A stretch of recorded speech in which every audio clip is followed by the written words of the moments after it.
Bugün sizlə mövzu danışacağım. Təbii ki, burada tək psixoloq kimi yox, eyni zamanda şəxsi inkişaf koçu kimi də danışacağım.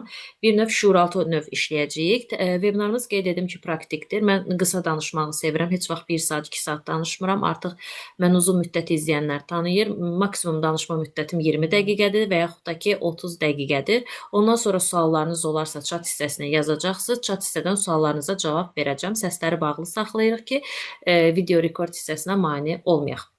Bu gün sizlə danışacağım mövzu nədir? Ümumiyyətlə vebinardan da göründüyü kimi onu buraxmaq çətin deyil, özümlə tək qalmaq çətindir. Çox insan ümumiyyətlə buraxmaqla bağlı ciddi şəkildə çətinlik yaşayır.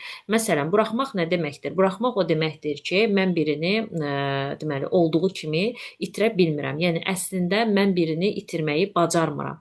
Yəni çox insan burada ilişib qalır. Amma buraxdığımız anda biz özümüzü tapırıq, amma çox insan buraxdığı anda özünü belə tapmaqda çətinlik çəkə bilir.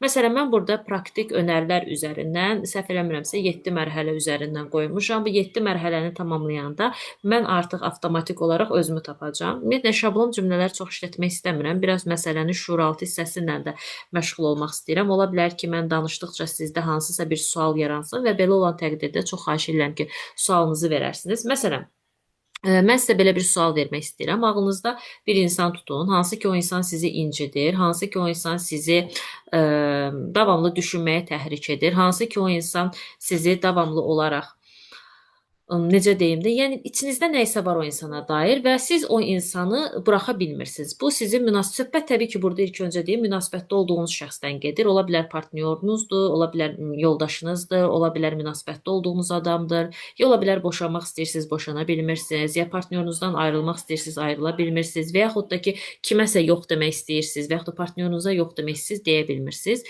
Mən burada belə bir sual vermək istəyirdim və istəyirəm siz də özünüzə yönəlik şəkildə düşünəsiniz. Əgər onu buraxsam, nə ilə üzləşəcəksəm? Məsələn, mən bunu misal üzrə deyəcəm. Siz bu vaxta kimi fikirləşin. Məsələn deyirəm, əgər mən onu buraxsam, tək qalmaqla üzləşəcəm. Məsələn deyirəm, əgər mən onu buraxsam, özümü itmiş hiss edəcəm. Əgər mən onu buraxsam, görürsüz, cümlə belə getməlidir.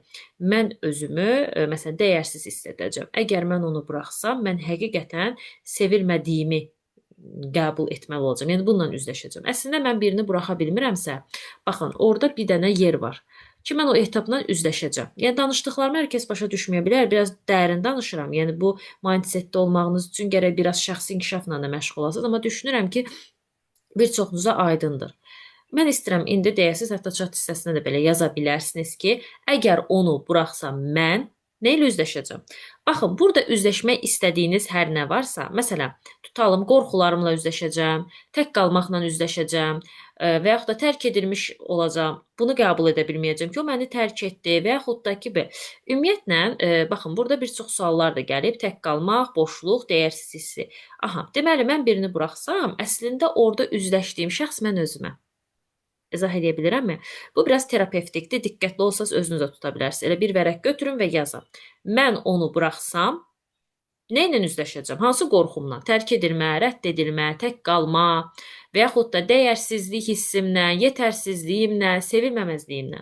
Ona görə buraxa bilmirik. Məsələn, bu ola bilər bir iş olsun, bu ola bilər bir münasibət olsun, bu ola bilər bir dostluq olsun, bu ola bilər bir insani bir münasibət olsun. Yəni burada baxmalıyıq ki, mən nədə buraxa bilmirəm, yəni nədə dirənc yaranır. Baxın, buraxa bilmədiyimiz şeylər, xüsusən bizi incidən şeylər. Təbii ki, əgər mənim həyatımda hər şey yaxşıdırsa və necə deyim, hər şey yaxşı davam edirsə və mən nəyisə buraxa bilmirəmsə, yəni yaxşıdırsa mənim nəyisə buraxmağıma ehtiyac yoxdur. Amma mən belə deyək ki, məni incidən bir şeyi tutub saxlayıramsa, buraxa bilmirəmsə, yox deyə bilmirəmsə, çıxıb gedə bilmirəmsə, tərk edə bilmirəmsə, məsələn, dəfələrlə yox saymağıma rəğmən eyni yerdəyəmsə, dəfələrlə görülmədiyimə rəğmən eyni yerlərdə qalıramsa, eyni döngülərdəyəmsə, dəfələrlə dəyərsiz olmağıma rəğmən özümü, nə bilim, paltar alaraq, kosmetika eləyərək, 1000 dənə kursa yazılaraq, 1000 dənə psixoloqa getməklə özümü artırıramsa ki, mən orada qalım, ora mənə aid deyil. Yəni, birinci növbədə mən sizə sual vermək istəyirəm. Sizcə insan hansı mərhələdə buraxmağı bacarmalıdır? İstəyirəm ki, əla. İstəyirəm ki, bunu mənə mesaj şəklində yazasınız. Mən hansı halda bu baş verir? İkinci mərhələ. Birinci sual aydın oldu. Əgər mən onu buraxsam, nə ilə üzləşəcəm? Baxın, bu sizin qorxunuzdur. O yazdığınız cavab, bu sizin daxili dünyanızdır. Nə qədər bundan qaçsaz da, Bununla üzləşməlisiniz. O demək deyil, məsələ odur biz burada onu buraxmağı öyrənəcəyik. Yox. Ümumiyyətlə heç kəs sizin şəxsi həyatınıza ilk növbədə yön verə bilməz. Heç kəs sizin şəxsi həyatınızı dəyişdirə bilməz. Yəni burada ümumiyyətlə sadəcə biz psixoloji olaraq danışırıq ki, qorxuları, yəni qorxularımız da məsələn dəyərsizlikdir. İndi sizdə orada nə çıxdı baxırsınız, dəyərsizlikdir, tərk edilmədir, hər nədirsə, onu bir dənə yumru dairəyə alırsınız. Məsələn, tutalım ki, sizdə çıxdı, tutam tək qalmaq. Məsələn deyirəm, indi kim yazsa chat hissəsinə buradan maraqlı söhbət eləyə bilərik. Aha, indi ikinci sual. O gedəndə mənim hansı ümidim öldü? Ya yaxud da ki, o gedəndə əslində nə dağıldı? Məsələn, bir çoxumuz üçün seçilən olmaq önəmlidir. Bir çoxumuz üçün qarşımızdakı insanı dəyişmək önəmlidir. Bir çoxumuz üçün bu dəfə fərqli olacaq önəmlidir. Ümumiyyətlə, qadınların ən çox etdiyi səhvlərdən biri o dəyişəcək, o düzələcək, mən bunu etsəm o bu cür olacaq, mən belə etsəm bu cür olacaq. Xüsusən də son dövrlər Instagrama çıxan koçlar, düzgün olmayan mütəxəssislər qadınların daxili dünyalarında özünü qınamalarına, tənqid etmələrinə gətirib çıxarır. Yəni bu nə deməkdir? Yəni bəzən o qədər deyirlər ki, sən dəyiş, dünyan dəyişəcək. Sənin hər şey sənin daxili dünyandır. Çox vaxt insanlar, xüsusən də daxili tənqid hissi güclü olan insanlar, bilirsiniz necə olur? Davamlı özünü tənqid edir, günahlandırır. Aha, kişi dəyişmədisə mən günahkaram. Kişi bu söz dedisə mən günahkaram. İşdə müdürüm danladısa mən xeyr. Heç bir kəs günahkar deyil. Tamammı? Buradayıqsa heç birimiz günahkar deyilik. Daxilinizdəki o tənqid edən səs var ha. Daxilinizdə tənqid edən o səs belə sizə aid bir səs deyil. Bu başqa bir mövzumuz olsun. Daxili valideyn dünyası olsun. 5 martda ödənişsiz bu haqda təlim olacaq. Qoşula bilərsiniz. Orada bu haqda geniş danışacağım. O səs də sizin valideyninizə aid bir səsdir. Amma mənə əsas nə lazımdır? O gedəndə əslində nə dağıldı? Məsələn, tutalım deyirəm, mən öz variantımı deyirəm. O gedəndə, məsəl üçün, mənim üçün, mən yəni qadınlığımı itirdim. Və yaxud o gedəndə mən onun dəyişəcəyi ümidini itirdim. Baxın, çox vaxt bu ritualdır, spirituallıqdır, nə bilim 555-dir, nə bilim 10-10-10, oldu. İnsanlar niyə belə şeylərə gedir də? Yəni sağlam olmayan. Yəni qeyri-realistik gedir. Psixoloqla niyə görə çox insan işləmir? Çünki psixologiya dəqiq və net elmdir də. Orada səni belə şap üzvə yaxşı və də şilləliyə gedəcək. Çox insan bunu götürə bilmir. Hətta bugünkü webinar da çox ağırdır. Yəni bir çoxunuzun xətrinə də dəyə bilər. Üzləşməkdə çətinlik də çəkə bilərsiniz. Başa düşürəm. Çünki o dünyaya niyə gedir? Çünki insanlara ləzzət eləyir ki, fantazyor yaşasın, illüziyalarda yaşasın. Oldu, 555, o dəyişəcək, o düzələcək. Əzizim, heç bir insan, heç kəsin biz iradəsinə təsir edə bilmirik. Bir insan dəyişmək istəyirsə özü dəyişə bilər. Yəni yeganə bir insanıq ki, biz kimisə iradəsinə təsir edə bilmərik. Hər bir insan müstəqil qərar vermə şansı var. Hər bir insanın özünü ifadə etməsi var. Deməli, sən tap görüm, o gedəndə əslində nə dağıldı? Daxilən sən nə istəyirdin? Yəni sənin qurduğun xəyal dağıldı. Mən bunu demək istəyirəm. Sən onunla bağlı nə xəyal qurmuşdunsa, təsəvvür elə ki, o dağıldı. Bir də sizə bir şey deyəcəm, çox maraqlı bir şeydir. Məsələn, təsəvvür edin ki, o həyatınızda olan o kimdirsə, indiki dünyada. Super. Məsələn, burada bir insan yazır, istəmirəm adını oxuyum, YouTube kanalına düşməsin.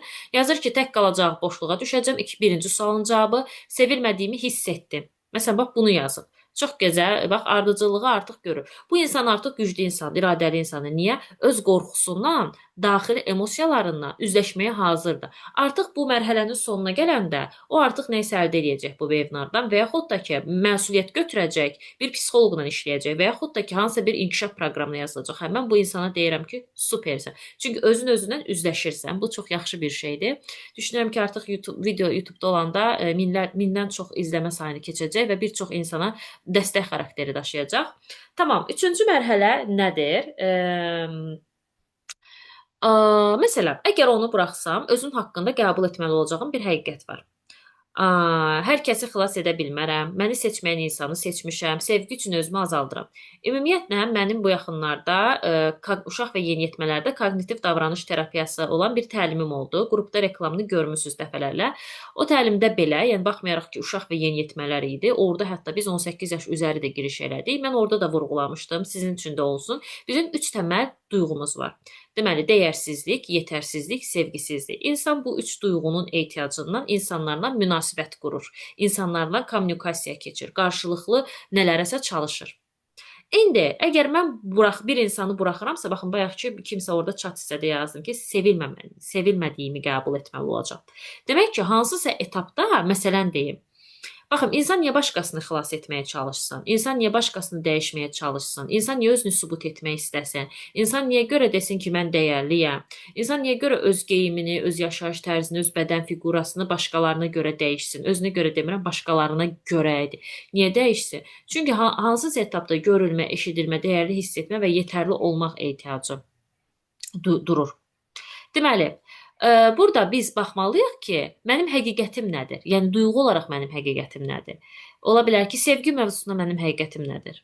Yəni məsələn, əgər mən onu buraxsam, qəbul edirəm ki, burada mən hansısa etapda sevilmədiyimi qəbul etmək mənə ağırlı gələcək. Məsələn, mən əgər onu buraxsam, məsəl üçün hansısa etapda dəyərsizliyimi qəbul etməyə ağır olacaq. Elə bunu baxın, hələ mən o insanı deyək ki, buraxmamışam. Sadəcə düşünürəm də, buraxsam bu acılarla üzləşəcəm terapevtik olaraq. Hələ buraxmamışam. Buraxanda bu acılarla üzləşəcəm. Görürsüzmü nədir? 2, 3, 4-cü mərhələdə isə ümumiyyətlə insan davamlı olaraq bir şey səni incidirsə və o incidən şeyi buraxa bilmirsənsə, emosional olaraq bitirə bilmirsənsə, sən qurban pozisiyasındasan. 3 pozisiya var: qurban pozisiyası, xilaskar pozisiyası və aqressor. Aqressor hər şeyi dalaşaraq həll eləməyə çalışır. Mənəm haqlı, mənəm düz. Xilaskar neyniyir? Xilaskar hər şeyini fəda edir. Hətta özünü belə, həyatını belə fəda edir ki, ümumiyyətlə ki, fədakarlıq olsun, xilaskarlıq olsun. Aha, və qurban isə ümumiyyətlə əvvəldən başa, yəni bağımlıdır, qurbandır. Sanki elə bil ki, uşaq vaxtı mama papaya yapışıq böyümüşdü. İndi də getdi münasibət qurdu, münasibətə yapışıq böyüdü. Sanki o olmasa onsuz yaşaya bilməz, onsuz tək qala bilməz, onsuz həyatda irəli gedə bilməz. Deməli, 4-cü mərhələ artıq qırılma mərhələsidir. Bu mərhələdə mən deyirəm ki, artıq qurban mövqeyindən çıxmaq mərhələsidir. Yəni əlimizi sinəmizin üzərinə qoyub deyə bilərik. Mən onu sevdiyim üçün yox, özümə baxmaqdan qorxduğum üçün saxlamağı baxıram. Bu cümlə ilə məsuliyyəti özünə alırsan, amma özünü döymədən. Ümumiyyətlə insan bir insanı sevirsə, istəyirsə, qarşı tərəfə dəyər verirsə, qarşı tərəfi xoşlayırsa, bir insanı qarşılıqsız şəkildə etməyə bacarmalıdır. Yəni ürək kontaktından. Hansısa bir şərtli meyar varsa, orada nədənsə danışmaq olmaz. Mən istəyirəm ki, mən danışdıqca sual yer, hansı suala əsasən sual verməyə, cavab verməyə olum ki, və s. Super. Əgər bir insan bax özü görsüz çox gözəl şəkildə qeyd edib ki, chatda mən özüm qurban və xilaskar oluram. Gəlin baxaq görək niyə görə bu ola bilər. Əslində daxilən qəbul edirəm. Baxın, bir şeyi başa düşməyim, bir şeyin fərqindəliyi olmağım həyatımda nəyisə dəyişməyi deyil. Fərqindəlik 50%-dir. Mən bir şeyin fərqindəyəmsə, artıq hərəkətə keçib həyatımda nəyisə dəyişməliyəm. Əgər mən hələ də həyatımda hərəkətə keçmədən nəyisə dəyişəcəyinə inanıramsa, bu sadəcə illüziyadır. İllüziya. Yəni sən illüziyalarda ilişib qalmısan. Real dünya ilə həqiqəti qəbul edə bilmirəm. Özümlə ilk görüş 5-ci mərhələdə bu cür şəkildə gedəcəyik. O olmayanda mən kiməm? Mən sənin əlindəki o dəyərli bildiyin insanı, hansı ki buraxa bilmədiyin insanı düşünün ki, mən sizin əlinizdən alıram. Aldım. Sizin o tutub saxladığınız insan var idi, hər kim idisə. Mən onu sizin əlinizdən aldım. İndi sizə sual vermək istəyirəm. İndi siz kimsiz? O yoxdur həyatınızda, o məndədir. O həyatınızdakı insan məndədir. O yoxdur. Yəni özünüzə qarşı səmimi olun istəyirəm. İndi siz kimsiz? Xeyr, olarmı səsli cavab verim? Yox, çox xahiş edirəm, webinarı bölməyin, çünki YouTube-a qeyd gedir, insanlar izləyəcək. O kimdir? Yəni baxın bunu. Suallarınızı çox xahiş edirəm chat hissəsinə yazın. Okay. Daha sonra bu boşluq qorxu. Yəni baxın, məndə yaranan bu nədirsə, mən kiməmsə. Deyək ki, mən onu sizin əlinizdən aldım və sizdə nə baş verdi? Biriniz narahat oldunuz, biriniz təşvişli oldunuz, biriniz qorxdunuz, biriniz dəyərsiz hiss elədiniz, biriniz yetərsiz hiss elədiniz. Bu bizim real qorxumuzdur. Bunu qəbul edirik. Okay. Mənim əlimdən kimsə onu alsa, mən bu duyğu ilə üzləşməli olacağam. Artıq bu bilirsiniz nə deməkdir? Mən sizdən biraz terapevtik iş yapardım, xəbəriniz olmasa da. Mən onu əlinizdən aldım, biriniz də əsəbi yarandı, biriniz qıcıq oldunuz, biriniz narahat oldunuz, biriniz qəzəbləndiniz, biriniz də dediniz ki, okey, alınsın. Amma çox nadir hallarda bu mindsetdə olan bir insan ola bilər, amma normaldır, insanlıq hər emosiyanda yaşaya bilərik. Okay, mən artıq özümü yarım münasibətlərdə gizlətməyəcəm. Məni seçməyən insanlarda öz dəyərimi axtarmayacam. Mən özümlə qalmağı bacarıram. Bu cümlə qurban dövrünü bağlayır. Baxın, Afirmasiyalar ümumiyyətlə gəlin baxaq görək ki, hansı hallarda daha effektiv olur. Ümumiyyətlə, mən sizin yazdıqlarınızın hər birinə cavab verəcəm, narahat olmayın. Ümumiyyətlə, baxın, bəzi insanlar çıxır, güzgün qabağına deyir ki, məsəl üçün, mən dəyərliyəm, mən yetərliyəm, oldu, oldu, oldu. Baxın, siz en qədər afirmasiyada danışsanız, nə demək istəyirəm? Bu sizin həqiqətiniz deyil. Terapevtik işdə necədir məsələ? Şuuraltı olaraq siz məsələni çözəndə, sən artıq öz travmanı tanıyırsan, hansı etapda, hansı mərhələdə onun tətikləndiyini bilirsən və sən artıq o tətikləndiyi an afirmasiyanı deyirsən, bu sağlam. Məsələn, tutam xanım artıq tutan bir xanım burada yazıb ki, qurban pozisiyasındayım da tutalım deyirəm. Sən artıq fərqindəsən ki, hansı etapda mən qurbanam, düzdürmü? Tutalım, özündə belə bir afirmasiya düzəldirsən. Mən artıq özümü, artıq o tətiklənəndə o travma, o zaman sən afirmasiyanı deyirsən. Məsələn, mən artıq özümü yarım münasibətlərdə gizlətməyəcəm, məni seçməyən insanlarda öz dəyərimi axtarmayacam, mən özümlə qalmağı bacarıram. Bu cümlə qurban mövqeyini bağlayır. Vsyo. Onu buraxmaq çətin idi, amma özümü tərk etmək daha ağır idi. Mən artıq özümü tərk etmirəm. Ümumiyyətlə, buraxa bilməyən insanlar adətən itirmək qorxusu çox olan insanlardır. Əgər mən kimisə və nəyisə itirməkdən qorxuramsa, mən bu haqda YouTube'da da video çəkmişəm. İstəsəz Könül Babaşzadə yazıb özünü seç videosunu izləyə bilərsiniz. Ayrıca da bir itirmək qorxusu, ayrıca tərk edilmək və rədd edilmək qorxularına dair də YouTube videosu çəkməyə çalışacağam. Ümumiyyətlə, insan o halda itirməkdən qorxur ki, hansısa etapda şuuraltı olaraq valideynləri tərəfindən itirildiyini hiss edib. Və bu duyğu ona tanışdı deyə düşünür ki, mən yenə kimisə itirilə bilərəm. Amma günün sonunda insanı ən çox acı verən həqiqət bilirsiniz nədir? İnsanın özündən baş-başa qalması. Məsələn, mən sizə bir praktik çalışma istəsiniz, mən sizə desəm ki, məsələn deyirəm, oturursan, telefonu qoyursan qabağına və saata baxırsan, hətta saniyə ölçəni qoşursan və saniyə ölçəni qoşursan və deyək ki, 30 dəqiqə tutalım ki, 30 dəqiqə sən divara baxmalısan. 30 dəqiqə divara bax, bu terapiyadır. Bəziləriniz deyəcək, mən dəli olmuşam 30 dəqiqə divara baxan. Bəziləriniz deyəcək ki, okey, baxdım. Bəziləriniz deyəcək, siz 5 dəqiqə baxdım.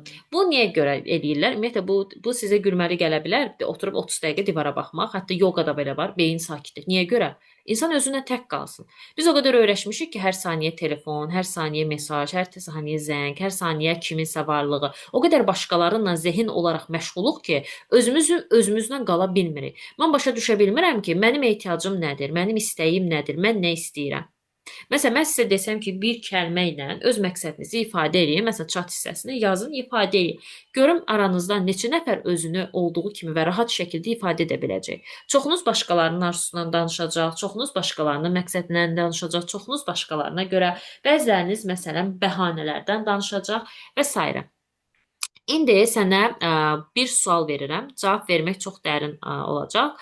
Onu buraxsan üzə çıxacaq ən qorxulu his hansıdır? Məsələn, bunlardan birini yaza bilərsiniz. Təklik, boşluq, dəyərsizlik, sevgisizlik, hər nə. Yapışıb qaldığınız o şey var, sizi ona asılı eləyir. Və siz, bir söz var, o gülürsə mən gülürəm, o ağlayırsa mən ağlayıram. Ümumiyyətlə, qeyri-sağlam və toksik münasibət bilirsiniz nədir? Qeyri-sağlam və toksik münasibət odur ki, sənin emosional durumun ondan asılıdır, sənin maddi durumun ondan asılıdır, sənin fiziksel ehtiyacın ondan asılıdır, sənin intellektual sferin ondan asılıdır. Əgər bu dördü də ondan asılıdırsa, sən onun keyfinə görəsənsə, yəni burada tək partnyorunuz olmaya da bilər, burada ananız da ola bilər, atanız da ola bilər, qohum da ola bilər, hər kimsə da olub. Demək ki, sən hələ böyüməmsən də, balaca uşaq kimi ondan asılısan. Demək ki, sən hələ özün üçün nələrsə edə bilməmsən və yaxud da əksinə böyümüsən, amma artıq fərqindəsən ki, okey, məndə bunlar var. Mən nə edə bilərəm? Okey. Mən sizə bunu deməli 7 etapda, 6 etapda daha doğrusu izah elədim və 7-ci də bu. İndi mən sizin istəyirəm ki, suallarınız varsa chat hissəsinə yazasınız. Mən sizə bir təklifim var, təbii ki. Mən deməli bunları həll etmək üçün münasibətləri A-dan Z-yə yığmağın, yəni belə deyək, A-dan Z-yə öz üzərinizdə işləməyiniz üçün. Məsələn, münasibətlərdə çoxunuz kommunikasiya qurmaqda çox çətinlik çəkirsiniz. Münasibətlərdə çoxunuz dəyər duyğusu aşağıdır. Məsələn, hədiyyələr əldə etməkdə çətinlik çəkirsiniz. Münasibətlərdə çoxunuz aslı və bağımlı münasibətlərə girirsiniz.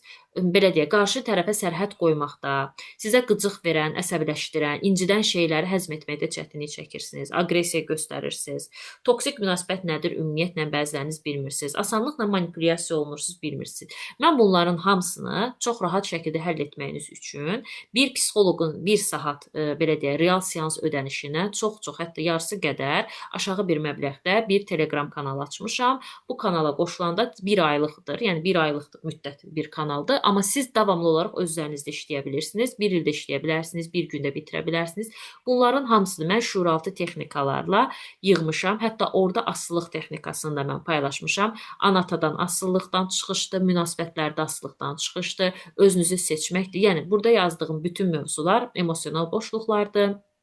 Ehtiyacların bərpasıdır, əks cinslə düzgün münasibətdir, hədiyyələr almaq doyumluluq hissi, aslı və bağımlı münasibətlərdən çıxış, kölgə tərəflərlə iş, dəyərsizlik, yetərsizlik, sevgisizlik duyğusundan iş, toksik münasibətlər həlli, manipulyasiyalar və həlli, ayrılıq və bərpa.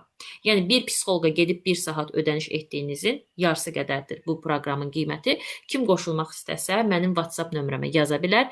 Mən o qrup haqqında ətraflı məlumat göndərə bilərəm. Şərtlər sizə uyğun olarsa, bunları daha dərinə sizlə işləyə bilərəm.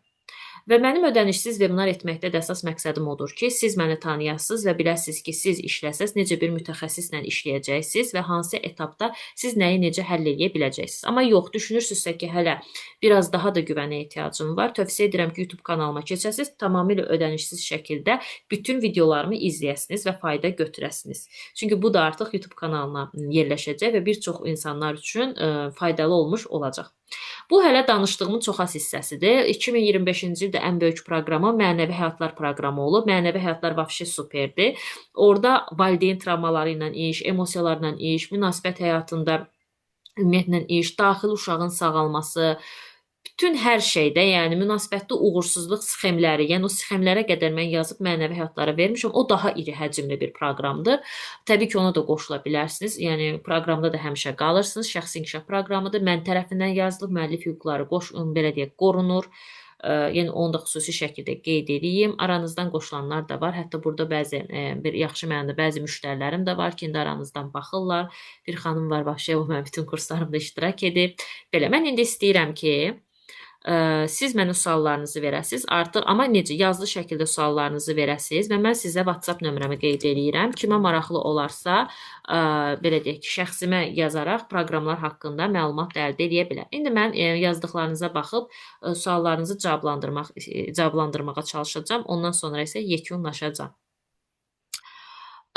Deməli, mən birinci konkret baxın, mən ümumiyyətlə heç kəsin şəxsiyyətinə qarışmıram. Belə bir səlahiyyətim yoxdur. Heç kəsə də məsləhət vermirəm. Sadəcə yönü göstərirəm və necə işləmək olar göstərirəm. Seçim, qərar və iradə həmişə sizin öz daxilinizdə formalaşır.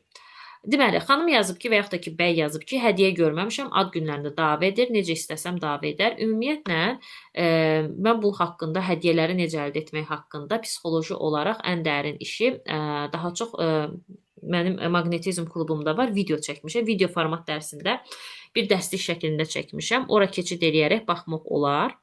Aha, mən bir dənə slaydımı açım. Slaydım kaydı. Sonra başlayayım danışmağa. Diqqətim yayılmış. Çünki o qədər öyrəşmişəm ki, slaydla danışmağa. Okey. Qoyun bunu sizin üçün. Siz buna baxın. Mən də sizin yazdığınız suallarınıza baxım. Bir gündə çalışaram ki, səsli şəkildə olan bir webinar hazırlayayım. Sizin üçün olsun. Hansı ikinci mərhələni danışım? Siz zəhmət olmasa yazın. Ola bilər danışarkən diqqətim yayına bilər. Səsli şəkildə, səsli yox, yazılı şəkildə zəhmət olmasa bildirim. Okey. Sevilmədiyim hissi əslində sizin daxili uşağın sağalmasına və valideyn anahtar məsələsini həll etməyinizə ehtiyac var. Əgər boşluğa düşəcəyinizi düşünürsünüz, tək qalmaq, bu daxili uşağın sağalma ehtiyacı, sevilməmək hissi də valideynlə, yəni anahtar ilə emosional məsələnin həllinə ehtiyac var. Təbii ki, adi Allahın o chat GPT-sinə yazsaz belə sizə nə isə önərəcək, amma bu müvəqqəti keçərli olacaq. Lazımdır ki, dərin şəkildə işləyəsiniz. Məsələn, ya mənimlə birbaşa seansla işləyə bilərsiniz, ya da ki, maqnetizm klubuna keçid edərək bunu işləyə bilərsiniz. Kluba keçid edəndən sonra şəxsdə də suallarınızı yaza bilirsiniz, əgər klubla bağlıdırsa. Mən 2 gün bundan əvvəl öyrəndim ki, 2 ildir ayrı telefonu var yoldaşımın. Təbii ki, burada xəyanət də, yalan da var. Okey, mən belə bir sual vermək istəyirəm və sizi incitmək istəmirəm. Yaza bilərsiniz. Bu halda siz nə etdiniz? Sərhədiniz nədir? Standartınız nədir? Həmişə qurban və xilaskar oluram münasibətdə. Oyuncağa alınmış uşağa dönürəm. Bax, görün özünüzü nə gözəl təsvir edirsiniz. Oyuncağa alınmış uşağa dönürəm. Çox gözəl bir təsvirdir. Yəni bu hər bir insan özünü üzləşib bunu eləyə bilmir. Özünüzə qarşı da aqressiyanız var, qarşı tərəfə qarşı da aqressiyanız. Mən sanki quyuya düşürəm, çıxa bilmirəm, çarəsiz, nəfəssiz qalıram. Mən də sizə belə bir sual vermək istəyirəm. Belə bir sual vermək istəyirəm ki, hansı etapda davamlı olaraq valideynlərinizi dəyişməyə çalışmısınız və hələ də onun dəyişə bilməyəcəyini qəbul etməkdə çətinlik çəkirsiniz ki, bugünkü münasibət həyatınızda onların proyeksiyasını vermiş olursunuz. Mən onun ələ saldığı, aldatdığı adamam. Ola bilər ki, siz belə düşünə bilərsiniz, amma mən sizə bir söz deyim. Ümumiyyətlə çox vaxt belə deyim də, insanlar düşünür ki, şəxsi inkişaf nəyə lazımdır, psixologiya nəyə lazımdır, amma ən dəqiq psixologiya və şəxsi inkişafdır. Ən dəqiq şəkildə psixoloqla işləmək super bir şeydir ki, baxın, o ələ salınmışlıq duyğusu var ha, onun altında çox şey yatır. Yəni onu açasız, üzləşəsiz və özünüzdən çox rahat şəkildə işləyəsiniz. Yəni bu etap iş tələb eləyir. Mən isə indi sizə tövsiyə edirəm öz klubumu, Maqnetizm klubu. Yəni bir psixoloqun bir seansından belə qat-qat ucuzdur. Düşünün, indiki dövrdə yəni elə yoxdur və gələcəkdə düşünürəm ki, artıq qiymət meyarını qaldıra bilərəm. Ona görə vaxtında faydalanın. Getdikcə mən də tanınıram. Bunu da nəzərə alın. Axşamınız xeyir, Könül xanım. Mənəvi həyatlar proqramınız superdir. Təbii ki, onu hətta mən kitab şəklində də çap etməyə düşünürəm. Mənəvi həyatlar başlığı altında. Mən nə vaxt eləyəcəyimi hələ özüm də bilməmişəm, amma çox superdir. Yəni bəli, o mənim bir il ərzində yazdığım bir proqramdır. Onun qiyməti də çox ucuzdur və münasibdir. Qarşıdakı insanın bizi istəmədiyini bildiyimiz halda buraxa bilmirik. Niyə? Əslində mən bilmirəm siz webinara neçənci dəqiqəsindən qoşuldunuz. Mən orada praktik getdim. PDF materialını atacağam mən Telegram kanalımın webinarlar qrupuna. Oradan PDF materiallarına bir-bir baxarsınız, incələyərsiniz. Amma buraxa bilmirəmsə, orada özümlə üzləşməyə qorxduğum bir duyğu var. Qorxduğum bir qorxu var. Tərk edilməkdənmi qorxuram, rədd edilməkdənmi qorxuram, sevgisiz qalmaqdanmı? Bu sualı özünüzə verin. Mən istəmədiyim, deməli, bax, sualın sizə yönəlik dəyişmək istəyirəm. Məni istəmədiyimi bildiyim halda özünüzə sual verin. Mən nəyə görə onu buraxa bilmirəm? Səmimi olun. Dəyərsiz hiss edəcəyimdənmi qorxuram? Sevgisiz hiss edəcəyimdənmi qorxuram? Nədir sizi ondan asılı edən? Məsələn, Maqnetizm klubunda mən asılılıq texnikasını paylaşmışam. Onu alıb qutarandan sonra onu rahat şəkildə psixoloji olaraq buraxa bilirsiniz. Yəni, hansısa sözlə, padruqa məsləhətinə bu olan işlər deyil. Aha, super cavab. Mən onu buraxsam tək qalmaqdan və özümlə üzləşməkdən qorxuram. 7 yaşımda atam tərəfindən tərk edilmişəm, amma anama qarşı neqativdən daha çox. İndi mən sizə bir dənə bir söz deyimmi? Qarşınızdakı insan sizin nə ananız, nə də atanız deyil. Sizin ondan umduğunuz o sevgi var ha, dəyər var ha. Bunu bağlayayım, sizi görüm. Dəyər var ha, sevgi var ha, o nə ki umursunuz ha, o sizin ana vatanınızdan umduğunuz şeylərdir. O deyil, sadəcə proyeksiya eləmisiniz və 7 yaşınızda atam tərəfindən tərk edilməyiniz o demək deyil ki, siz münasibətdə də tərk ediləcəksiniz, yox. Amma belə deyək ki, davamlı həyatınızda bu döngünü yaradırsınızsa, deməli ki, burada terapevtik bir iş aparmaq lazımdır. Xüsusən də emosiyalarla çox dərin iş aparmaq lazımdır. Gəlin Maqnetizm klubumda işləyək bunları. Atamı dəyişmək istəyərdim. Ümumiyyətlə, insan iki səbəbdən həyatını düzgün yaşaya bilmir. Ya valideynlərim kimi olmayacam, ya da valideynlərimə acıqla. Məsələn, evdən qaçan qızlar var da, çox vaxt. Məsələn, bəzən deyirəm, hamıya aid eləmir. Bəzi qızlar, xanımlar evdən qaçır, ailə həyatı qurur ki, anam kimi olmayacam. Anam kimi ailəm olmayacaq. Belə də şeylə eləyir. Bir də var ki, ikinci halda ona görə qaçır ki, həqiqətən başa düşür ki, ora onun üçün uyğun deyil. Nə də olsa qaçmaq heç zaman çıxış yolu deyil də. Yəni nə ediriksə deyək, o özümüzü deyək, yox deyək, sözümüzü deyək, fikrimizi deyək, rahat şəkildə çıxaq gedək. Atamızı dəyişmək, onu deyək, danışıqlar aparın, təbii dava çıxdı, indi bilmirəm. Təbii ki, bu tövsiyə, əgər bilmirsinizsə necə edəsiniz, tövsiyə edirəm ki, fərdi psixoloji dəstək götürəsiniz. Çünki burada yəni fərdi məsələləri müzakirə etmək alınmır. Çünki burada bəzi suallar var. Amma ümumi öz üzərinizdə iş aparmaq istəyirsinizsə, Maqnetizm klubunuza keçib, yəni qeydiyyatınızı tamamlayandan sonra kluba keçid edərək öz üzərinizdə işləyə bilərsiniz. Tək qalmaqdan, boşluğa düşməkdən və heç kimin onun kimi olmamasından qorxuram. Amma mən sizə bir söz deyim, gözünüzdə onu ideallaşdırmısınız, idealizasiya eləmisiniz, onu üstün mövqeyə qoymusunuz, daxili dəyərsizlik duyğunuz var burada. Siz potensiala aşiq olmusunuz. Siz onu olduğu kimi bəlkə də heç qəbul edib sevmirsiniz. Bu nə qədər incidici olsa da mən deməliyəm. Potensiala aşiq olmusunuz, idealizasiya etmisiniz, qorxularınız ondan bağlı deyil, sizin özünüzlə bağlıdır. Siz necə? Mən öz üzərimdə işləyirəm, psixoloji iş aparıram, şəxsi inkişaf seçirəm. Ondan sonra mən oturub həyatımla bağlı qərar verirəm. Bu insanı seçim, seçməyim. Bu insanı buraxıramsa, buraxım, buraxmıramsa, buraxmayım. Bəzən insan olur ki, həm münasibət mənasında buraxırsan, amma tanış mövqeyində saxlayırsan. Bəzən də ümumiyyətlə buraxırsan, heç istəmirsən. Yəni mən danışdıqca həqiqətən özüm də emosional olaraq belə narahatlıq keçirirəm. Çünki həqiqətən çox ağır bir mövzudur. Hər kəsin problemi ayrıdır. Hər kəsin ailə dinamikası fərqlidir. Yəni belə. Mən də bu şəkildə ödənişsiz şəkildə sizə dəstək olmağa çalışdım və 6 mərhələli strategiya dedim və bu qorxularınızı görməyiniz çox gözəldir.